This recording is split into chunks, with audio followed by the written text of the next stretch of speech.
మావా చేపలు సూపర్ కూడా కదా? అవునడు మావా అక్కడ ఎవరు చేపలు వేసుకొని తిన్నారు మావా, పోయి అడగదామా? అడిగితే అడుగుతూనే వాళ్ళు అనుకుంటారు. పెట్టరు. ఒక ప్లాన్ చేద్దాం. ఏం ప్లాన్? దగ్గరికి రా. సరే మావా. ఏమైనా పచ్చని పొలాల మధ్య చేపలు ఫ్రై చేసుకుని తింటే సూపర్ గా ఉంటుంది కదా మామా? ఉంటుంది. చేపల మీద అయితే ఉంటుంది. మా బాయిలో దొంగతనం చేసుకొచ్చిన చేపలు అవి. లేదండి, ఇది చెరువులో కొనుక్కొని వచ్చినాం. మాకు తెలియదు అనుకోవద్దు. చెర్ల చేపకి బాయిల చేపకి రుచిలో తేడా ఉంటుంది. అయితే తినచూడండి, మీకే తెలుస్తుంది. తినండి.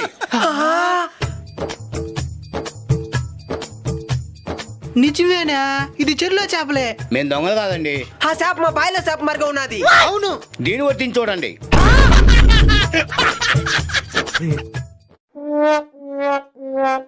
నిజమే, ఇవన్నీ చెరువులో కొనుక్కొని వచ్చిన చేపలే. మీరు దొంగలు కాదు. ఎస్ అల్లుడు, ఇంకా మనం ప్రశాంతంగా తినొచ్చు. ఏమంటది ఇంకా ప్రశాంతంగా తినేదానికే?